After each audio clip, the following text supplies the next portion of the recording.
And we are live. Welcome back to On the King's Dime. It's Tuesday night, the 19th of November, and sitting pretty at the top of the table. 9-1. The Kings have just beaten Illawarra Hawks in round 7. I was going to say 1. I don't know why. Yeah, 7.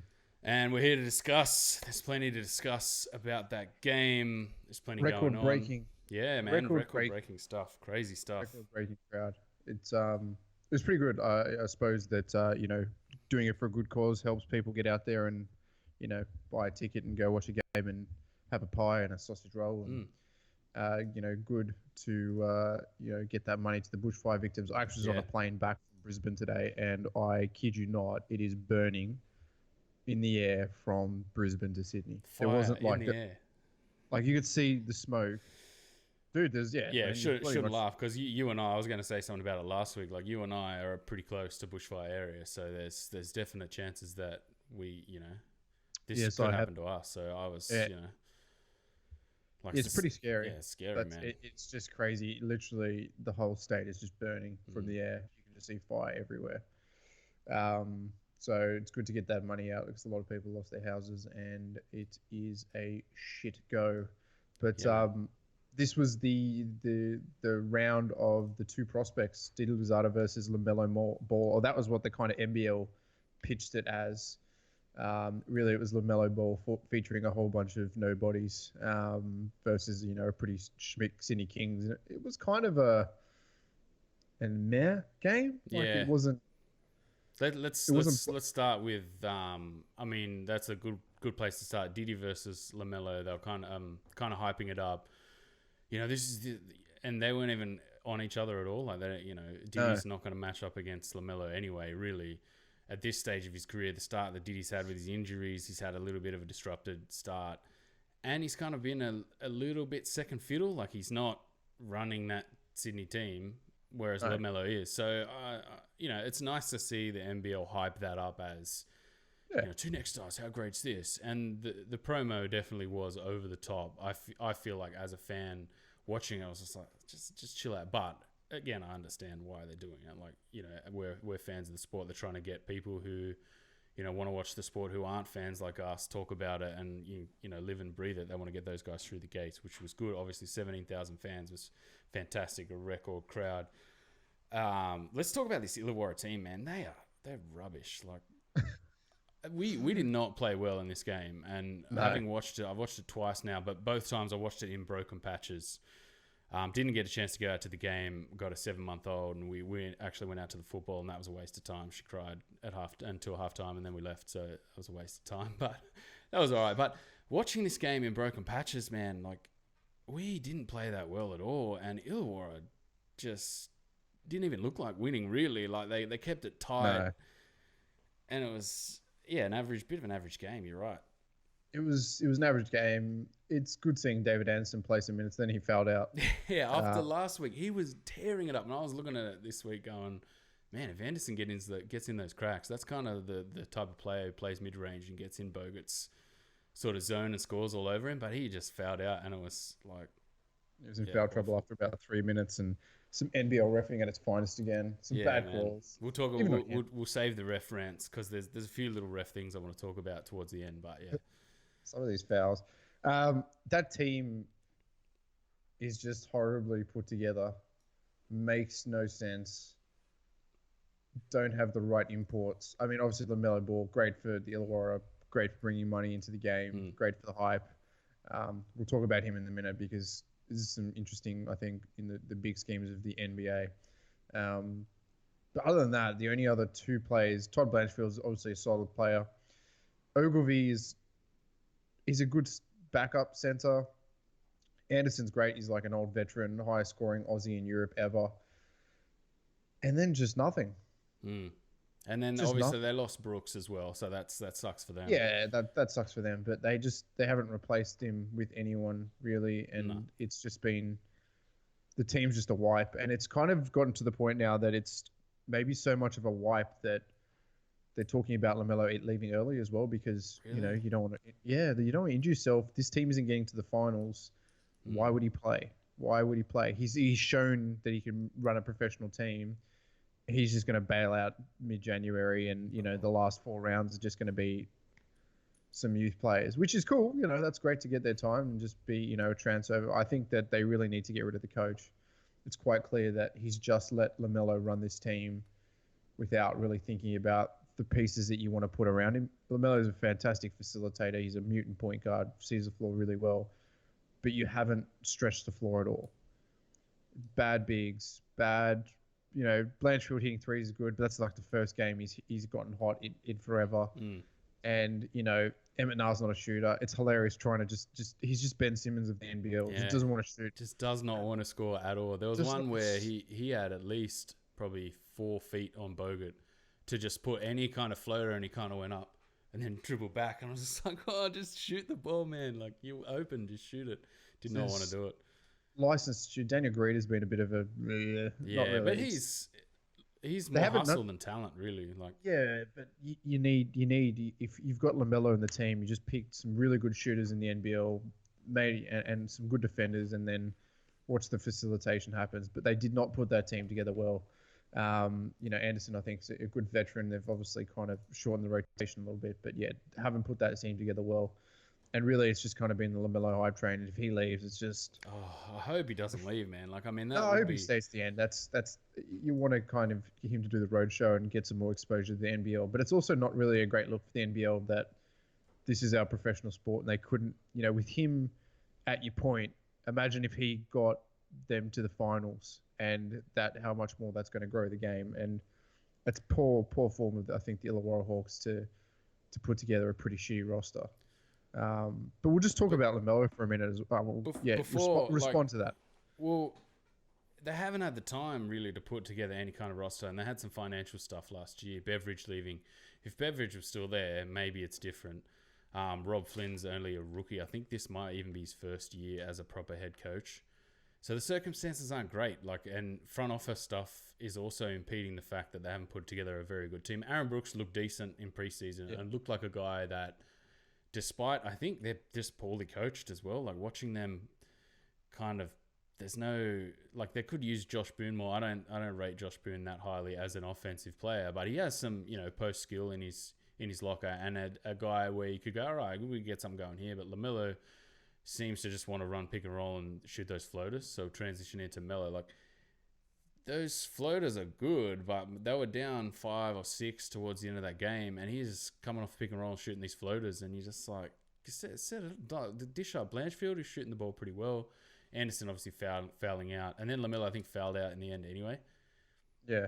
And his defense is just not good. Like, his hustle's good. Like, he's good on the steal and the pick, but his on-ball defense is pretty bad. His post defense is non-existent because, I mean, he's 6'7", 6'6". You're going to want to, if he's going to be number one draft in the NBA, he's going to have to switch on to bigger guys that are going to want to post him up, and he's going to be able to have to defend them. I've been watching a lot of Luka Doncic this year, and it's the same hype.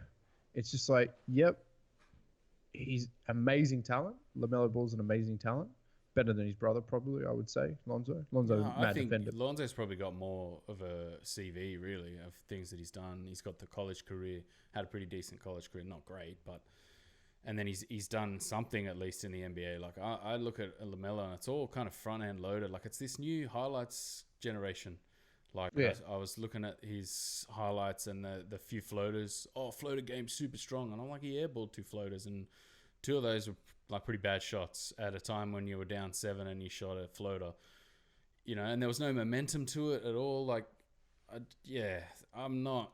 I think it's too early. As an 18-year-old, maybe that's just a bit too early to come to the NBL and have it sort of like, if you compare that to jae'Sean Tate, where you look at the impact he's had and you're like, geez, that's a guy who could probably play in the NBL. 24, a little bit older, different hype train to him. Like, there's no overhyped. You just look at him and go, wow, it's a solid guy. So it's kind of here or there. I don't know, man. I can't see him having a great career in the NBA. I look at him and go, there's 3 things he's got to really work on, kind of his awareness, which is, it's there. Like, you're going, he just needs to bring that up to an NBA level.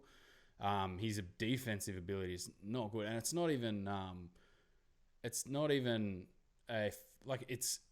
he doesn't try. Like, he doesn't understand. He doesn't know to put his body there. It's not like, oh, well, he's getting blown by and, oh, he's trying. Like, he doesn't even know where to stand sometimes. Like, a few times, a few of the fouls in the post, like, he's just waiting and then he just throws his hand out and you're just like, just let the guy score, man. Like, you're blowing fouls on nothing here. Like, yeah, but that's 18. That's smart. For sure. That's things. But it's a young man. It's a young man. You look at the teams that are going to be successful in the NBA this year. The defense is their priority. Clippers defensive team, Philly defensive, Boston defensive team, Milwaukee defensive team. You know, they can score, but they're predominantly known. Lakers, crazy defensive team. Mavs, offensive team, and then they get beaten by the Knicks twice. And this is why it doesn't work. Is that, you know, you look at Doncic, it's a highlight reel player. You know, he put up a 40-point triple-double. He also had like 60 points scored on him because he's too slow off the sidestep to defend any kind of quickness. He's a very crafty player, but he's not a smart defender. And scouts are looking at, we'll get LaMelo into the thing, but then he'll probably just sit on the bench for 3 seasons and wait for a backup point guard position as a bit of a facilitator. And playing for Chicago, not playing on a championship team that's going to go anywhere. He's not that kind of caliber player. But I think he'll have quite a good career playing on a range of terrible teams. Maybe if he gets his body right when he, late 20s, early 30s, he might get to that point where he's ready to take that step. But for me, he just doesn't have the NBA body that they want. You know what I mean? Like, it's not a championship-ready NBA body, not a championship-ready NBA defense. You know, that's what it is. You know, we saw, Brian Bowen got some minutes and actually scored his first point. So big shout out to Tugs for the Pacers, playing some deep trash minutes. But that's an example. You know, it's just that's the kind of play he's going to be. I don't think he's going to get drafted in the top 10. And if he's going to get if he is drafted in the top 10, it's going to be a bad draft class. Really. Is he going to declare for this one coming? Of course he is. He's one and done. Yeah. For sure. There's no reason why I wouldn't. And, you know, does a team pick him up just for the hype train and publicity and the dollars? Like, you know, NBA is a business. If he's going to bring more fans to a club, more, you know, do you take him? Yeah, that's well, why not? Like, an NBA, we've seen hype trains. Like, you look at Zion getting drafted for Pelicans and then not even playing. He's injured, and Pelicans not playing that great. It's, I don't know, like half of the time it's mostly hype anyway that they're drafting these guys on. And even you're like on the opposite side, you look at Trae Young, where he was Trae Mung when we started. We were just like, man, this guy looks like a bust straight away. And then suddenly he's like, oh, okay, these shots are going down now. Sweet. Like, okay, cool. Like, he looks solid. But his Atlanta's defense, like 4-9. Yeah, his defense is, I don't think that's ever recovering really either. Well, he's only 5'11", so he's kind of he's a shooter. He's only 6 foot in shoes. Yeah, NBA revised height. Yeah, 6'1" in shoes. Wow. So look, it's way too early. Like, these takes are probably 3 years too early. Really. Yeah. I don't think, has the NBL really taught you much about him in general? I don't know. I don't know if it really does anything of any real substance. Only the scout level, what these guys are looking for as scouts for their franchise. Like, we're looking at it as fans from a rival team, so we're obviously going to be a little bit biased, and just looking at like what we want to see in a player, like where scouts have to go through the whole. We got to like formulate plans for drafting him, draft him, market him, have him play and stuff like that. So they're looking at it through different eyes. I'm not high, but that's the opinion. Look, I think he's talent. I think he'll have an NBA career. Can you see him making an all-star team? No. Yeah, that was. No. I don't know why I'm like, ooh, no. That's. I was like straight up on the text line, just like, I don't see this guy making an all-star team. Like, I just. You got to think in this modern age with the point guard systems. You know, you look at Luka and Ben Simmons as probably the two youngest polarizing champion point guards. One's built his career on defense and facilitation, and Doncic is a pure scorer with facilitation in a team that really is a bit weird, and they just kind of run everything through the one player, whereas Ben Simmons doesn't really work like that. They're your kind of standards of what a 2, 3, and 4 year player should be, and they were good in their first year. Lonzo wasn't like that. I don't think LaMelo's going to be like that, and these are one and done players.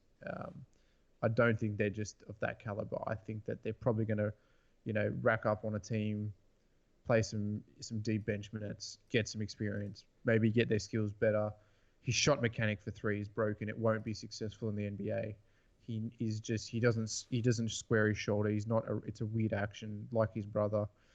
It's not a volume action. It's Lonzo's is higher. Like, it's a lot higher, whereas LaMelo's feels like he's releasing it where his chin is. It's kind of weird to watch. It's a broken shot mechanic. It's not something that's going to be successful. You can tell the guys that have got a sweet shot mechanic. Kevin Lish, sweet shot mechanic. Casper Ware, sweet shot mechanic. Brad Newley, not sweet shot mechanic. No, the crocodile. Alligator. It's just, that's the way it is. Those are the guys that make their careers on scoring. The other guys make their careers out of slashing and things like that. And they might be able to hit something at a fairly high percentage, but at a low clip. Daniel Kickett, career, just fantastic shot. Smooth as anything. That's what it is. So, no, I don't... It's a hype train because he's pretty good, but he's not, in the next 5 years, going to be blowing anyone away. Yeah, well, we'll have to wait and see on that. That's still, again, I think it's way too early. Like, all these takes are probably 3 years too early. And in 3 years, it's going to be another year. Oh, these are probably 3 years too early, these takes. He's got to develop for another 3 years. But we'll move on to the game itself. A 92-87 win to the Kings. The performance, I didn't think was that good, in terms of where we've been at this season. I felt like this probably should have just been a blowout game. A few of the guys looked real tired. Did you notice, Casper Ware looked like he was blowing in the second quarter? I think when he had that flop call on him, he looked like the shot of him was half in, just kind of like how did they just call that? And half looked like just gassed and didn't really know how to react to it. Yeah, I think that's they had a pretty heavy schedule going up. I think we're one of the teams that have played the most games. I don't think they train awfully hard in terms of fitness, from what I see on their Facebook stories. They're not out there just doing some shuttle runs and some HIIT, and they're not playing a lot of minutes. Bogut's only playing 20 minutes a game. They're not playing hardened minutes, and it's great in terms of, we can't complain. What are they, 8-1? Yeah, for sure. So maybe the lighter style training is working on their morale and the chemistry a little bit more. And I think so, but I think when you get to the when you really shorten that rotation, because there will be a point where that rotation is severely shortened, and you're having to play lots of minutes, you're going to want guys like Bogut and Ware and Diddy and Tate fit, are much fitter. So it's good for now. It works. We've got I had a light week this week. Obviously, we've got 2 games next week. So that was just one game this week, and then we've got to play. We're playing Saturday. Southeast Melbourne, in Melbourne. On Saturday, Arvo. Yeah, so maybe that was a little bit of let's not use all our energy. But I still don't think it was that. I still looked at, even JT looked gassed. He had a fantastic, we should talk about him. He had a fantastic night, phenomenal night. Towards the third quarter, you could see some of those N1s, he was just stomping around the court and then missing the free throws. He was just cooked. You could see it, man. He was really struggling. He needs to do a little bit more cardio, but... Just Tim Tams, man. Just powerful around the rim, but man, that not good on Tim Tam meme game is just keeping me alive on Twitter, man. Watching him and Paul Smith talk about Tim Tam slams and stuff like that is fucking hilarious. It's cracking me up. But yeah, no, he was absolutely phenomenal. We should talk about him. 24 points, 27 minutes, 24 points, 9 of 12, 9 of 10 from 2, basically just continuing his crazy efficiency. Didn't shoot 3 of 2 from 3, but inside, man, just using his backside I said to you before we started, like the amount of times you watch a guy come over and think, oh, sweet, I got size on him. I'll just, like go over the top of him. And he just knocks a dude out of the way with his hips. And then that's just the like maybe 7-8 inches it is for him to just, like little sort of scoop into the rim. And you're like, that's the NBA smarts where you're like, that's an NBA caliber player. Like maybe coming up against the bigger guys in the NBA, he might not be able to bully them, but these white guys in the NBL, he's just monstering dudes, man. And it was great to see. You got a lot of love at the rim in terms from the refs. Ended up shooting 12 free throws. I don't think we've seen him shoot that many free throws this season, as many as 12 anyway, because he kind of gets disrespected a little bit being undersized, not getting those calls, but he was getting them. Yeah. Missing the free throws, of course, 50%, but it just comes with the turf. I think you just got. But it gets guys in foul trouble and gets them off the court pretty quickly. Yeah, so Anderson had a couple of bad fouls, like just monstered by JT. The one where he danced across the lane, like it was a catch, dribble, and then he took kind of like a shuffle step across the lane and just over the top of Anderson, he put his hand straight out into his arm, and it was like bad foul, man. He already beat you off that hop step. Bad foul. But then later down the track, he kind of got rinsed a couple of times by Lamelo. Like there was one just really bad foul call where it was like, this is just going straight up, like not much contact there. And then you could tell the next time he drove past him, he was just like, I don't want to foul him. I'm on what did he end up with? 4 fouls. I think he might have been on 3 or 4 at that stage. Didn't want to foul out, so smart play. Let Lamelo just cross him and go to the hole. It was like, what can you do? You don't want to foul the guy. But phenomenal night for him. Again, just continuing his march. He's what a player. And to go to last year, these games would have just fallen in a hole. But he's just bulldog mentality. You said it before. Like it's carrying us through games. Like driving guys, man. You can see it every time he makes a good play. Everyone's up. Everyone's like, energized. It's phenomenal. It's just so good to watch. Yeah, he's probably been the most impactful player in this signing this year by a country mile. And he keeps playing this way. I definitely see him winning the on the King's dime man of this MVP, man of the season. Ware had a good game too. But he did a lot better. Played a lot better. Did it feel good?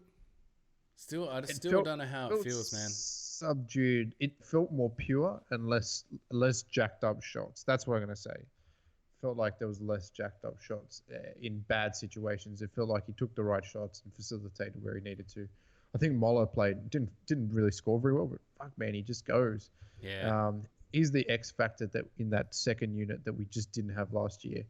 And if you take him back, you'd put him for bloody David Ware any day of the week. Defensively, he's really good. He's always crashing offensive boards. It's a second rebounder in the team.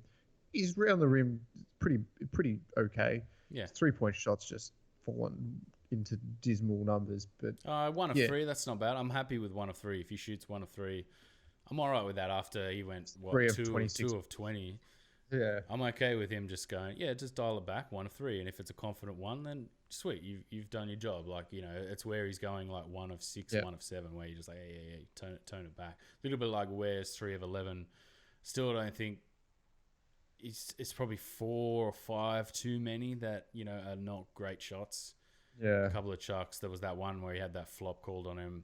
Even Lamelo had that flop called on. I don't think either of those were flops. Like, there was a little bit of contact on both of those. Like, you just no-call those and let's get on with the game. Yeah. No, they were both flops. Let's be real. Yeah, they were flops. I don't even think they were exaggerated contact. No, the rule, I thought Ware just kind of fell over. Lamelo as well kind of fell over. It's not like the ones where there's the guy goes by the guy and he just throws himself on the ground. Like there was, it wasn't. I don't know. If you want to check out hilarious flops, go to YouTube and check out the CBA Lance Stevenson flop. He put his hand on his hip and he literally just like dived. He got called for a tech. It was hilarious. And there's that same FIBA rules as well. Yeah, he got teched. And it was just hilarious. And then Lance Stevens did it, and then he got teched. And then it was hilarious. And yeah, so I don't know, man. It wasn't a great performance. It was kind of a testament to this Illawarra team, just kind of how bad they were. That they were just kind of staying in the game, and we didn't have to play great to kind of win that game. No, we just had to play, and I think Tate did enough to really cement the game. Kickett had some good shots in his 150th NBL appearance. Yeah, that was good banter on social media as well. Yeah, man, he's interacting with On the King's Dime on Twitter, which is pretty funny. Because they did have that foul in the other game where Nick Kay just exactly the same, standing there with his hands up, gets run into, and then it's an offensive foul, and I'm just like, you've called 3 of those this season on Kickett of like a defensive foul, and if you're gonna call it a defensive foul, yeah, okay, but to me it's like just a no call. You just don't call that. You just go, it's just contact. No worries, get on with the game type of thing. But yeah, I thought he played well, to be honest. Like a couple of big threes. The first one was just pure. Like you got the ball out on that 11 o'clock spot, absolutely pure. Defensively, still is a bit, a liability. But in this game where like Boone and Ogilvy, you'd think that's a decent 2-man combination where he's like, you could get something going. But Ogilvy, I don't know, like he's lost all this size and then no power at all anymore. And Kickett was able to just kind of body him, and Tate as well was able to just body him on the defensive end, keep him off not necessarily keep him off the glass, but keep him away from doing any damage. Yeah, he's kind of picked up his 3-game a little bit, Ogilvy. Not too bad. Drained a couple of threes. But yeah, I think the team is just, it's, struggling this year after losing probably their best player in Brooks, I would say. Because when Brooks got hot, man, I think he was like 60% of the season for 3, the games he did play, which was crazy. What about Deshaun Taylor? Are you still liking Deshaun Taylor after last week we were a bit skeptical? Are we hoping for Kevin Lish to come back into this team? Yeah, we are. He's good. No. Yeah, I'm still out. That's the perfect encapsulation of him and his time so far. But at the same time, I think he's kind of fulfilling a bit of a space anyway. Like he's got some size, a little bit of smarts about him. His offensive game's not great.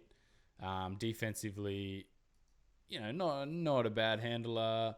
Not a bad handler. Not a bad on-ball defender. You're right. It's just, but if Kevin Lish was back, man, how much better would this team be playing? I think this team would be crazy. Yeah, it would be insane. But yeah, it was. Who else can we talk about? Newley was a bit quiet. Was a bit quiet. Diddy, I guess, he was quite quiet. He hit that nice 3 at the start of the game. He's like, after last week, where it was quite explosive. Like he felt subdued to start the season after that back injury, where last week didn't feel like, wow, he just went off. And then he was in rhythm. He just kept shooting. It was great. He went off. And even in this week, hit that first 3, and then still feels like, I'm just fitting in here, guys, a little bit. Yeah, it's still probably a bit of a language barrier and all that kind of things. But I think there's a spark in there somewhere where he can just go off at any time. His defensive skills are just second to none, though. For sure. Just runs people off the line, runs people off the paint. You just see Emmett Nah just drive in, drive out. It was Daniel Greta was just completely neutralized defensively. I think he's probably one of the best on-ball defenders in the league already at 20. You get that attacking game going. He's young. He's still not going to have that consistency like Aware. And he's not really running the team either, so he doesn't need to. Yeah, I think that's another big thing is the language barrier might be affecting that. But again, he's not a piece that's just given the ball and let him go. He's kind of another cog in this machine of an offense we've got. And Casper Ware's kind of the guy where he's the guy to go to score. Yeah. I think we've very much this team is a system team and not just, a team of individuals. You can see that with Bogut's numbers this year. They're way, way, way, way down. He's not needed to be utilised at all. Teams have played him a bit differently, but that's kind of fed into our better guards on the perimeter as well. So it just works. I mean, Will Weaver's a really good coach, and it's finally nice to see what a good coach can do with a good team. There was a good timeout, like Will Weaver's coaching timeouts, where Kickett's like Will Weaver's just sitting back talking about, and Kickett's like talking to the team. Like I like that when a coach can just go, my guys take over and they talk and they work it out between themselves. Kickett said something about defense, and he's like, no, you're the choker, like you're not doing that, and like the whole team kind of went, oh yeah, he is that. And it was good to see. It was just like he stepped in and went, hey, no, you're doing this. Like, I'm the coach, you're doing this. And then it was like, yeah, Yeah. okay, yeah, no worries. Like, where last year kind of felt like they weren't listening a little bit, maybe. Because Gaze is going, fuck yeah, Like doing these ones. Yeah, it's like, While we're on the subject of Bogut, do we need to have a little bit of a chat about him? I think 20 minutes. 20 His minutes. body language, man, is worrying to me a little bit. I don't know if it's... I don't know what it is, man. I'm just a few times in this game where he had the ball in the at the elbow, kind of a little bit of a lack of movement, a little bit of clogged space. Couldn't get he just fire the ball at someone and just. I was like, Bogues, what's going on, man? Do we need to have a chat about this? I think this could be his last season. Might be. I don't know. Maybe this is how he is. Like, I don't think he's that involved in the offense really either. Too. No, I think last year was very much part of that go-to offensively, but I think this year's just like he doesn't need to be at all. He kind of just there if we need. I mean, his facilitation's still amazing for a guy that plays 20 minutes, but he's just being used as his body needs him. Like, he plays 20 minutes a game. Like, last year he was playing 30, 35, 37 minutes a game. And of course he's going to, be used more, get more involved. But this year's just like, well, you preserve your body. Maybe you get another year or two out of him by not playing him hard. He's had a hard year for his age, 34, playing for Golden State, then going off and playing a lot of minutes in the World Cup in, very heavy schedules. So playing 20 minutes a night. He doesn't need to play that hard. I think maybe that's feeding back into his demeanor a little bit. I also think Will Weaver's got more of a scope to hold it back too. Like, whereas last year you could see that there was something there under the, like, no one will ever admit it, but you could kind of see there was a friction between him and Gaze. Yeah. And now you see Bogut kind of just walking off the court when he's yanked. Like, yep, okay, I'm off the court. See you later. Yeah. And then coming back in and trying to do things. I just noticed in this Illawarra game, his demeanor was a little bit just like subdued and tossing the ball around in frustration. And the refs too. Like, we'll talk about the refs in a second, but I think the problem with this team now, and this is going to be a problem, is that they probably need a wake-up call. We don't need to win every game. There's no prizes for going undefeated. They might need a wake-up call in the next couple of weeks where they get soundly beaten and it brings back their hunger. Because they just didn't seem hungry. They just seemed like it's the motions. It's Illawarra. We'll just run through it. Weren't putting on a real show. I think Tate's probably the only one outside of that, and Moller, and probably Deshaun Taylor as well, that are just it's all about the hype and getting in there and being really kind of mobile. But they got things to play for, man. Moller's like trying to be one of the more improved players. Jae'Sean Tate's like, I want to get back into the NBA. So, and that's his personality too. Yeah. Like, Newley seems pretty chilled to just be like, I'll just stand out on the wing. If you don't pass me the ball, it's all good. Missed a couple of like fairly easy layups in this game too, where you're just like, oh, Brad, like missing that. It's a bit, but I'm not worried about him. I only just kind of noticed it with Bogut, where it's just like, it's kind of un-Boguty for him to be a little bit like this. I think could have just been the day. Have an off day, Yeah. or maybe some Twitter wars the night before got him in a sour place. That time of the month, maybe. The Chinese government sending agents in to infiltrate. All right, let's move on to some referee salt. MVPs and a bit of a preview for next week. Well, yeah. What was it? Oh, yeah.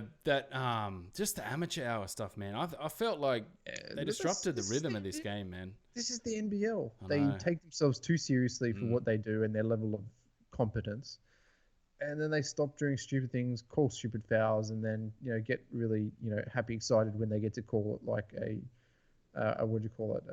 unsportsmanlike foul. So I've just done something really, they seem a little bit, up themselves. It's a little bit. So you think the two flopping calls were both flops? They were both flops, 100%. But by the letter of the law, no contact made, flops. Tech foul flop. Because I think they only call... The LaMelo call was tech foul flop, unless he got up... I still think there was kind of some contact. Like, there was a bit of incidental contact there. I don't think there was any contact. I think that the LaMelo ball was a flop, unless he got up and said, I'm not trying to get a foul called. I fell over. That's my shot. That's what I do. Or if he was trying to sell contact, it was a flop. Casper Ware, by the letter of the law, yeah, but when do they ever actually stick to the letter of the law? All those offensive fouls are not offensive fouls. And Their then feet aren't set. I still feel like Casper's one, they just called it because of LaMelo. Like if LaMelo's one hadn't been called, they would have just said like maybe flop warning or They already come on, get up. They already warned Casper. That's why he got called. Oh, did they? Yeah. So there was minimal contact, but they said it was a flop. He already had a flop warning. I didn't think that was a flop, man. He took like 2 steps backwards before he hit the ground. You know what I mean? I thought he was trying to stay on his feet. But that's like they had in that first quarter, the ball hit the rim, and then they stopped the game. And we're like, why'd you reset the shot clock? And it's like, because the ball hit the rim. And the guy's like, no, I didn't hit the rim. Put 7 seconds on the clock, give him a side out. I was just like, you could see the guys in the background on the scorer's table all just going like, are we going to tell this guy to hit the rim? Like, are we just going to go with this? Like, what do we do here? Like, these guys made an absolutely terrible call. Like, and you could see, and the other ref kind of came over and just went, like, you sure? Yeah. Okay, yeah, cool, side out. I was just like, oh, man. Just, ugh. But down the stretch, man, they disrupted the game. Like, there was a few like really bad calls. For both teams, man, I feel a little bit sorry for Illawarra. They had a couple of like pretty bad calls. A couple of Anderson's one were bad. A couple of jae'sean Tate's one again bad. Like, in a game, in a league where you only get 5 fouls, man, these fouls are precious. So we can't just be so whistle happy and whistle heavy. Like, that's what they're like. That's what it's all about. That's the NBL for you. All right, so let's go 3, 2, 1. That was pretty tame. I thought I'd explode a bit more about that, but that's pretty tame. Can't explode. It was overtly hilariously bad calls, but they didn't, we still won, so who gives a shit. Yeah, what do you got? 3 jae'sean Tate, 2 Casper Ware, 1 Moller. I almost don't want to give a 1 because I don't think anyone deserved the 1. I think Moller's hustle was just like, hey, let's give this guy a 1. I think the rest of them were pretty poor. You could probably give 1 to Kick It as well. Yeah, I think I'm going to go Kick It, but it's a reluctant 1. So the same, but just Kick It. Yeah. Tate 3, Ware, and then Kick It. And then we got, Melbourne Phoenix. What do you think about the Phoenix? They're kind of falling in a bit of a hole before we get into tips. What do you reckon about that Phoenix, eh? This could be an interesting game at home for the Phoenix new franchise. Blowing my tips, man. Blowing my tips with that end. Did you see the end of that game against Melbourne United? No. Oh, my God. Talking about ref fails, dude. A guy going through 2 guys just cleaned him up and he dunked all over him. Huge amount of contact. The amount, like, you're okay with going, don't call that. Cool, no props. Like, end of the crunch time in a game, it's probably a foul, but it's crunch time. And then to go up the other end 6 seconds later and just give an incidental kind of Melo's going to the hole, Melo Trimmer's going to the hole, incidental kind of just touch foul. It's just like, but you just swallowed the whistle on the other end. Why are you giving the guy, like, you call both of those and then we got a tie game here? Like, just ruining my tips. How are we going for tips? How many tips? How many did I get right this week? You got 4 out of 6. I got 3 out of 6. That blown Phoenix against United, and then the Phoenix just choking against the 36ers. Dirty birds. Look, the Phoenix could be able to bounce back. I think that Mitch Cregan obviously matches up quite well. However, their depth is probably not going to match what we have. But again, I think it's how hungry. Sydney is not hungry. What are we going to do? What are we going to do? I wonder if they will be hungry for this game to kind of bounce back. Phoenix don't have, like, they got Pinot as a big man option. He's been playing well, probably one of the more improved, probably one of the candidates for most improved. Their point guard, who I want to say is DeLeon, but it's not. It's clearly not. And I want to say it's the same guy as the guy from Cairns, but I can't remember what his name is. Torched us in that first game in preseason.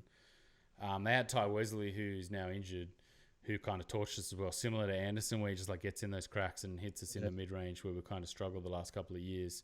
Imagine's 3-ball is gone. Like, it's just gone, never to be seen again, man. He can't shoot the 3-ball, and he's struggling to shoot it, as well as just not shooting it, straight up not shooting it. As a one-man unit in Mitch Creek, I think we can kind of contain that.